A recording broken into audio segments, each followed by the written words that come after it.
BJP का कहना है कि उन्होंने धर्म युद्ध की शुरुआत करनी पड़ी क्योंकि पूरा विपक्ष आपको लेकर वोट जिहाद कर रहे हैं आप लोग।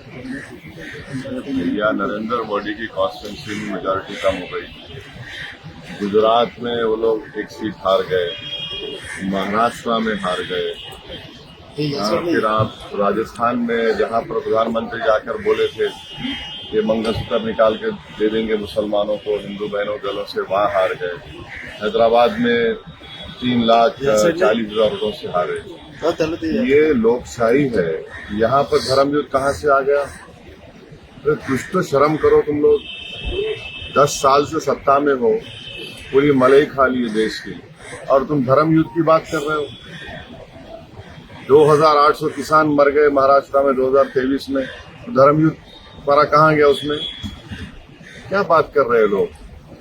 आप इलेक्शन कमीशन ऑफ इंडिया को इस तरह के वाहियात अनाप शनाप जो स्टेटमेंट आ रहे हैं बीजेपी की तरफ से नोटिस लेना चाहिए।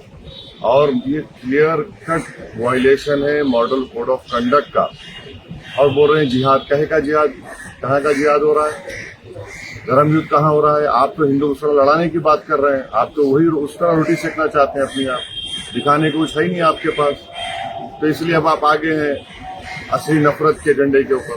देवेंद्र फडणवीस का बयान सुना हुआ, आपको रजाकारों के वंशज कहा। उन्होंने कहा कि इन्होंने मराठाओं पर अत्याचार की, जमीनें लूटी। एक बात सुनो, हमारा कोई ताल्लुक नहीं है रजाकारों से।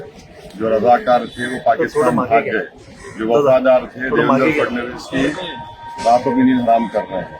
और देवेंद्र फडणवीस को वो बोलते हैं ना मालेगांव सेंट्रल, 1918 में बल्कि 1821 में तीसरी जो मराठा अंग्रेजों की जंग हुई थी, उसमें जो मराठा फौज मुसलमान थे वो 25 दिन तक अंग्रेजों के दांत खट्टे कर दिए। अंग्रेजों को 36 तोप, 4600 गोला वहां पर करना मारना पड़ा। फिर 1918 में मालेगांव के मुसलमानों ने अंग्रेजों का झंडा निकालकर भारत का झंडा लगाया, जिसमें 7 लोगों को फांसी पे लगाया गया था।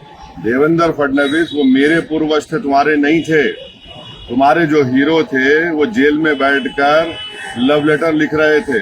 अल्लामा फजल खैराबादी जेल में मर गए, मौलाना हुसैन अहमद मदनी, मौलाना महमूदुल हसन माल्टा की जेल में नहीं, जेल के कंपाउंड में, वहां पर 6 महीने सर्दी में कटते रहे। क्या बात कर रहे हैं? इनको तारीख मालूम ही नहीं, हिस्ट्री मालूम ही नहीं। सर, इसके अलावा कई मुस्लिम संगठन, कई मौलाना जो है महाविकास आघाड़ी के पक्ष में एक अप्रत्यक्ष और अप्रत्यक्ष रूप में मतदान करने का अपील कर रहे हैं। दूसरी तरफ शंकराचार्य हैं, अभी मुक्तेश्वरानंद, उन्होंने कहा है कि बीजेपी को वोट करे, महायुति को वोट करे। ऐसे में ध्रुवीकरण साफ दिखाई दे रहा है। एमआईएम कहाँ खड़ी? अरे भाई, हर एक को राइट है, किसको डाले ना डाले वो बोलने का राइट है। मॉडल कोड ऑफ कंडक्ट का वायलेशन नहीं होता है तो क्यों किसी के पेट में दर्द होगा? बोल रहे हैं भाई।